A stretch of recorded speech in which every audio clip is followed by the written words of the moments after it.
कहते हैं कि समय बड़ा बलवान होता है और समय के साथ हर जख्म भर जाते हैं, लेकिन कई अपनों के जख्म आज भी हरे हैं।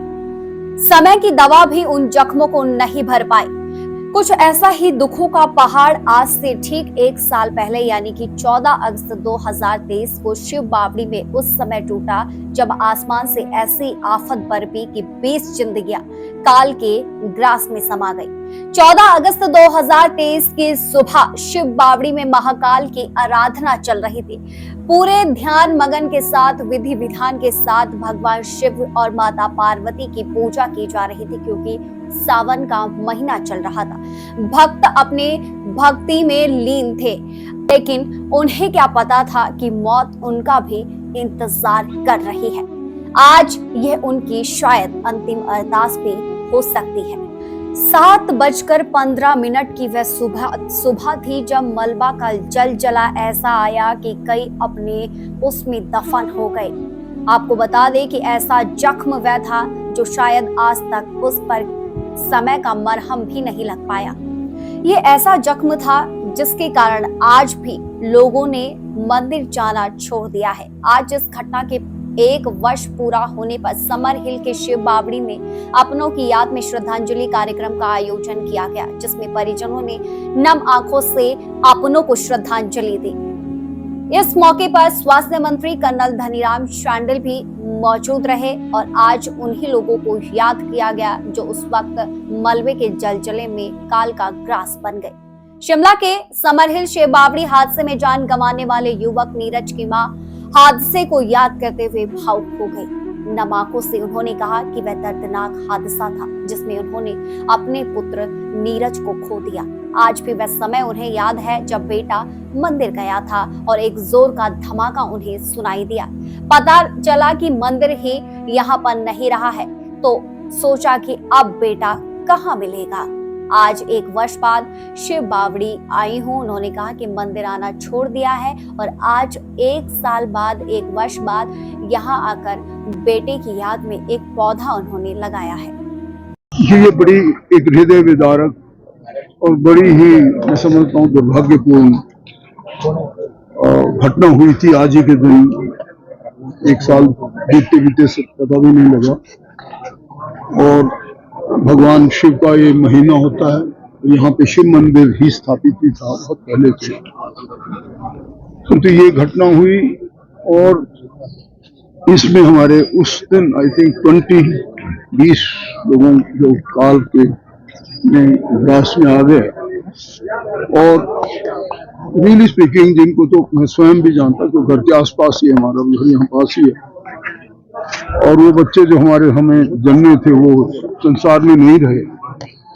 एक तो परिवार ही पूरा सिवाय आई थिंक एक बेटी जो मैरिज थी कहीं दूर थी, उनका प्रोफेसर फैमिली दे कंप्लीटली वो वैनिश हो गए।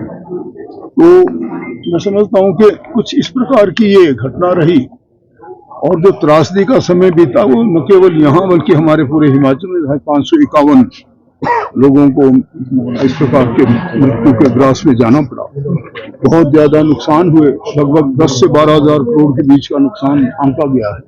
और तब से लेके देखा जाए तो लोग 5-7 महीने तक हमारे माननीय मुख्यमंत्री फ्रंट फुट पर रहे और उन्होंने न केवल उन लोगों को जिनके पूरे घर ध्वस्त हो गए थे उनको 1,50,000 से बढ़ाकर 7 लाख रुपए उनको जिनका पूरा मकान क्षतिग्रस्त हुआ दिए।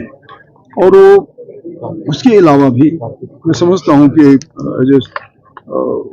मैंने ही ये बाद में इसका जो प्रारूप बनाया था, ये ऑर्डर्स दिए थे कि हम किसी भी प्रकार का किसी का लॉस होगा उसको बिना पेमेंट के नहीं रखेंगे। और हम इस बार भी इसके लिए पूरी तरह से तैयार हैं। हर डिस्ट्रिक्ट एडमिनिस्ट्रेशन और हर ब्लॉक तक लेवल तक हम लोगों ने तैयारियां की हैं। SDRF NDRF को कांटेक्ट में रखा है ताकि ऐसी अप्रिय घटना दोबारा न हो और इस जान माल का नुकसान न हो जाए।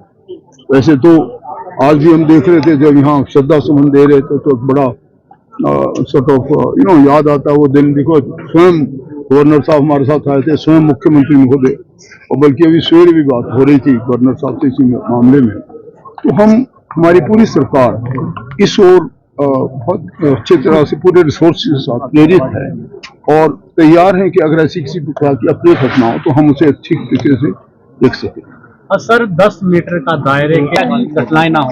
नहीं, 10 मीटर के दायरे का जो है बिल्कुल ठीक कहा आपने। 10 मीटर के दायरे को हम चिन्हित कर रहे हैं और इसका ध्यान रखेंगे, खासकर वो जहाँ नाले हैं, जहाँ इनफैक्ट ये तो इतना डेंजरस नाला था भी नहीं, परंतु कैसे ये सब कुछ घट गया हूँ अभी तक हमें तो सच में मैं तो पर्सनली कहता हूँ कि इतना ज्यादा पानी यहाँ नेचुरल बहुत पहले आता था और इस प्रकार का डेंजर यहाँ पैदा होगा ये किसी का अंदाजा भी नहीं था। पर जो 10 मीटर की आपने बात कही उस पर बाकायदा उसको विल फॉलो, क्योंकि सर सर्वे हुए और सर्वे में ये चीज निकली, यही बिल्डिंग सर।